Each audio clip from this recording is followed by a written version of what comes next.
Dear participants, chères participantes et chers participants, it is a great honor and pleasure for me to open the 21st World Congress of Comparative Law of the International Academy of Comparative Law today with a short address to discuss the results with each other and to enjoy the personal exchange. In 2022, we had to postpone the thematic conference. Adhering to many precautions, it was a hybrid Congress on plurality and diversity in the law with a few participants on the ground in Pretoria. But we went through with it. For this week, many have traveled from all over the world. We all long for a real conference, the way it used to be, that allows to know each other in person, that allows interaction without technical interference, and where we can also meet each other outside the conference. Exciting topics abound. No one should get bored. Before we really get started, I would like to express a big, big thank you to the local organization and the Secretariat in Paris, which you all may underline with a thunderous applause.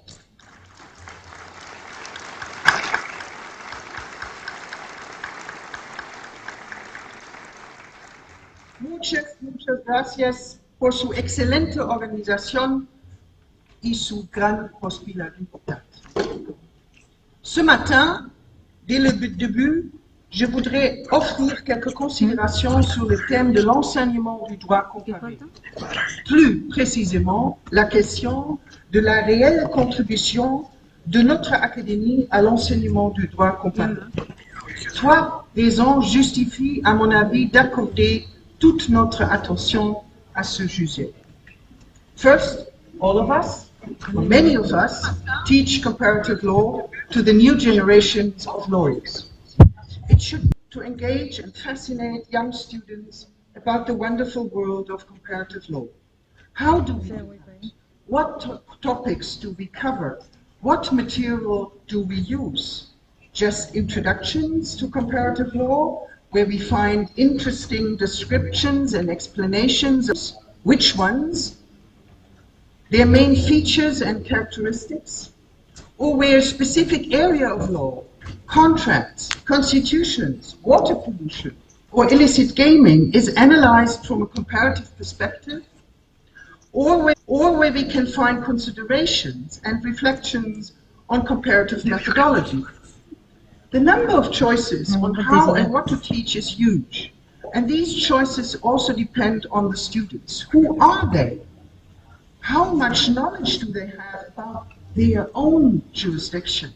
Are they first, second, or third year students, or even master or PhD students? Do they have a specific interest in one of the legal fields, either business law or public law? Have they studied another legal system, or have they attended an international summer school? Most importantly, have they all, or the majority of them, been educated in the same jurisdiction? Which language skills do they have? And is the language in which you teach different from the mother tongue of some or all of the students? La deuxième raison de mon choix est que deux ateliers de ce congrès traitent également de l'enseignement du droit comparé. Ce n'est pas surprenant, bien que le sujet a été discuté lors de nombreuses conférences de l'AEDC, c'est un sujet pérenne. Il englobe non seulement l'enseignement des étudiants et étudiantes pendant les études de droit, mais aussi l'enseignement des jeunes chercheurs et chercheuses qui poursuivent des études doctorales. Thirdly, the Academy has launched new formats for the training of young legal scholars to help them carry out their comparative law projects. And let me first start to report about these new events that during the last 4 years the Academy has organized specifically for young researchers. So far, after a call for papers on the use of comparative methodology in the two selected fields, international arbitration and family law, 2 conferences took place. For each topic, not more than 10 abstracts submitted from all around the world were accepted. Well-known experts in the field opened the conferences by sharing their substantial experiences and instructive views on the respective topics. The contributions were published in 2 volumes in the new open access publication Jus Comparator. The conferences, feedback, and subsequent publications are directed toward giving more attention to comparative methodology. And this is especially important for young researchers who still need to find their way in this field. And while the young researchers for the first topic, international arbitration, were still able to meet in person in Paris, the meeting on comparative family law first had to be postponed and then switched to the online format. In doing so, we did not simply transform the common conference format with presentations and discussions to the digital environment, as has often happened in the last 2.5 years. No, we spent a whole week discussing 3 or 4 contributions every day for not more than 5/4 of an hour. There were no presentations by the young researchers. The content of the manuscripts was assumed to be known. 2 experts pre-selected for each topic provided extensive but constructive criticism by focusing on methodological issues. And at the final session, the questions of who, what, why, and how were summarized to develop some guiding principles for research in comparative family law. The whole process regarding the 2 topics led to a significant increase in the quality of the papers now published. Pour l'enseignement du droit comparé dans nos universités, l'Académie apporte cependant une contribution bien plus importante et plus durable. La richesse des publications sous les auspices de l'Académie comprend 36 sujets de tous les domaines du droit à chaque congrès général. Jusqu'à 40 rapports spéciaux peuvent être produits pour chaque sujet. Les rapporteurs spéciaux et spéciaux répondent aux questions posées par les rapports généraux pour les systèmes juridiques nationaux ou pour les perspectives régionales ou institutionnelles pertinentes. À proprement parler, les rapports spéciaux n'entrent pas dans la catégorie du droit comparé. Après tout, ils ne comparent pas, mais informent sur les propres droits. Il s'agit donc d'études du droit étranger, Auslandsrechtskunde. Néanmoins, les auteurs doivent faire preuve d'une certaine sensibilité à l'égard des particularités de leur propre droit, car il est fort probable que le public juridique, du moins le rapporteur général, ne connaisse pas le droit mis à sa disposition, car ce n'est pas le sien. Il peut donc être nécessaire de formuler des remarques explicatives qui, tout particulièrement dans le contexte national, seraient considérées comme évidentes et donc superflues. This comparative material, the questionnaires, general reports, and the national reports which upon the initiative of the general rapporteur can be enlarged with reports on regional or international jurisdictions, can perfectly be used in legal education. Just to give you an idea of the amount of this material which has been prepared for this Congress, 36 general reports were prepared by over 50 general rapporteurs. The Academy encouraged the appointment of national rapporteurs and regional as well as institutional rapporteurs, and by the end of the period for the designation of these special rapporteurs, we are proud to count over 800 special reports. The overwhelming majority were national reports from over 80 jurisdictions. Regrettably, we have lost a few on the way, and we hope they will still deliver their reports and the general rapporteurs will have time to revise their reports after the Congress. And how can this wealth of comparative material be used in class? First of all, if we are confronted with the question, what is comparative law and what is not, the canon of generally acknowledged principles regarding the methods of conducting comparative legal studies provide some guidance. In turn, they can be distilled when analyzing comparative studies, and here the material of the International Academy comes into play. In my class on comparative law methodology, students must compare comparisons, which means that they analyze a previously selected comparative legal study, either an article, a dissertation, a database, or the compilation of comparative material which we publish in our academy.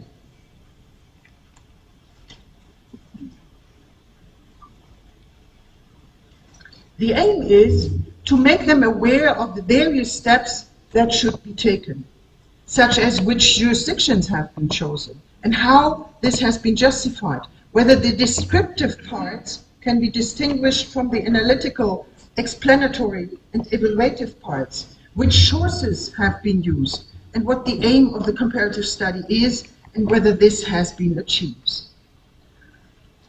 Lors des présentations des étudiants et étudiantes, il est impressionnant de constater la manière dont ils et elles ont lu l'étude comparative. En général, un bref aperçu de l'étude, de son approche et de ses sources et de son analyse est donné. Les étudiants et étudiantes vérifient de manière critique si l'étude atteint les objectifs fixés et si, en utilisant le cadre méthodologique fourni précédemment, elle peut être classée comme une véritable étude juridique comparative. In addition, the quality of the comparative research may differ. Some of them lack a clear questionnaire. Evidently, this does not apply to the Academy's publications, as we attach great importance to such a timely and extensive preparation. In other comparative studies, the choice of jurisdictions is not convincing.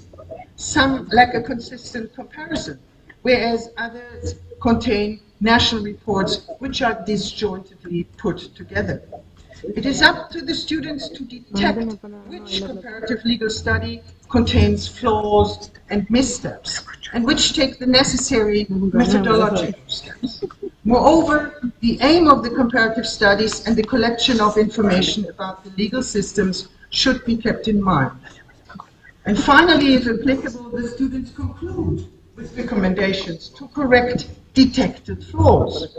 Comparing comparisons clearly demonstrates that each comparative study is different from another and that a huge variety of methods, approaches, and presentations exist, which in turn shows that there is not only one method of doing and presenting comparative research. Cependant, l'analyse et la présentation des comparaisons à leurs camarades dans un temps imparti de 10 minutes leur fait également prendre conscience que, par exemple, d'une part, des descriptions synoptiques de différents systèmes juridiques peuvent être utilisées comme éléments de base pour une comparaison fonctionnelle et que, d'autre part, les études comparatives fournissent des outils pour les recherches ultérieures. Plus important encore, les étudiants et étudiantes apprennent à lire les livres et articles de droit comparé d'une manière différente, plus critique. Ils et elles sont amenés à réfléchir aux raisons pour lesquelles telle ou telle étape a été franchie et à se demander si et comment la recherche comparative peut être améliorée. Elle donne vie à la méthode comparative, elle est critique et réfléchie. Comparative law classes will continue to take place. It's a methodological subject whose content inevitably must always adapt to changing circumstances. the comparative law material that we and our colleagues produce can be perfectly used as a teaching material. Why shouldn't future generations learn from us? We can set a good example, but they can also discover that we made mistakes and could have done better. This requires openness to constructive criticism. We have to teach the younger generation not only to do comparative law research themselves, but also to be able to critically assess other comparative studies. And to my mind, the Academy in particular is an excellent forum for academic exchange, including on the various methods of comparative law. Dear friends and colleagues, I wish us all a successful conference here in Asunción. Everything is perfectly prepared. We are ready for critical dialogue. We are very much looking forward to getting to know previously unknown and to personal exchange with like-minded people. It will be my last conference as president of this wonderful institution, but of course I will stay connected to the Academy. Thank you very much. Muchas gracias. Nous remercions la présidente de l'Académie. La parole est désormais donnée au secrétaire général de l'Académie. The floor is now given to the Secretary General of the Academy, Diego Fernández Arroyo. Damos las palabras al secretario general de la Academia, Diego Fernández Arroyo. Muchas gracias.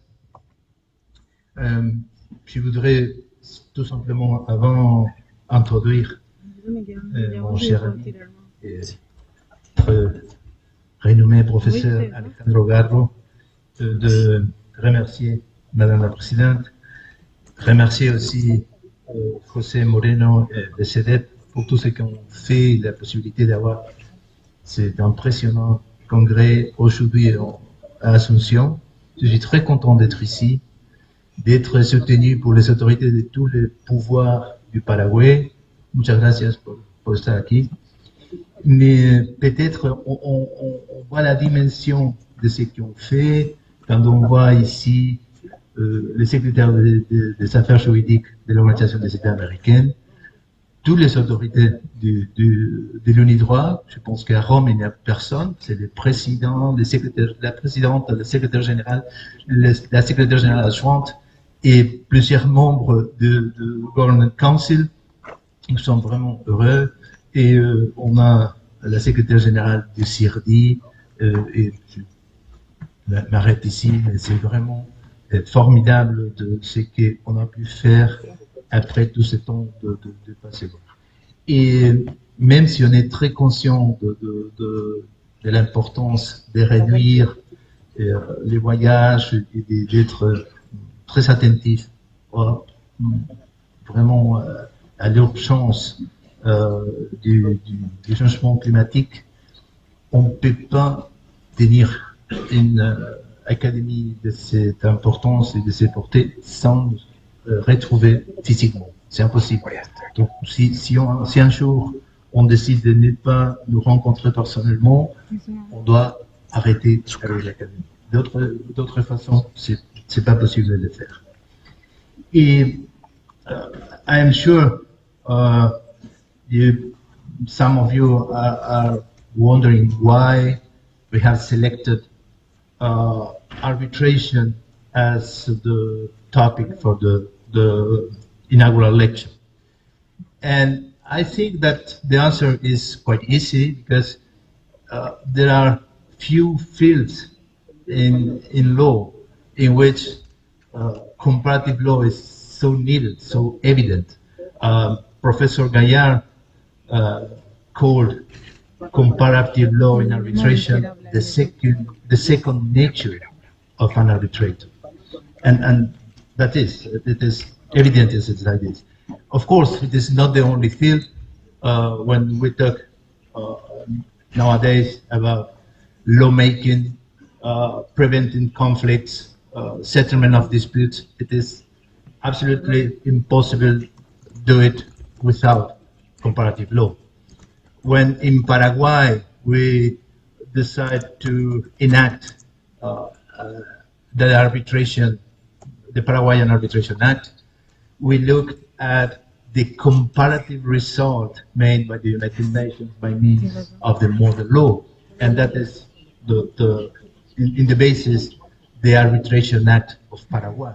So this is a product of comparative law, and that is the same for all single activity in the legal field, for any lawmaker, either national or international, for any judge, for any mediator, for any professor or scholar in any field of law. In order to deal with this topic, I think we couldn't choose better. Alejandro Garro is double educated, legal educated, first in Argentina, his home country. I will not say again that we were born in the same hospital in La Plata. He, many years before me, of course, but at the end in the same place. He chose to go to the United States in a particular difficult moment of Argentina. He did there 2 masters, the JSD, the doctoral studies, and he was always teaching comparative law, Latin American law, arbitration, international contracts, mainly in the alma mater in Columbia University at New York, but also he has spent all his life teaching all over the world, of course in, I think, all countries of Latin America, in most of the countries of Europe, in Asia, in all continents, and he's all years doing that until now. So every year he's going to teach to some part of the world. Additionally, he has been, as many of you know very well, a successful practitioner, as an expert, as an arbitrator in high-level, very sophisticated disputes. So he is not only he has not only the theoretical view of the topic, he must address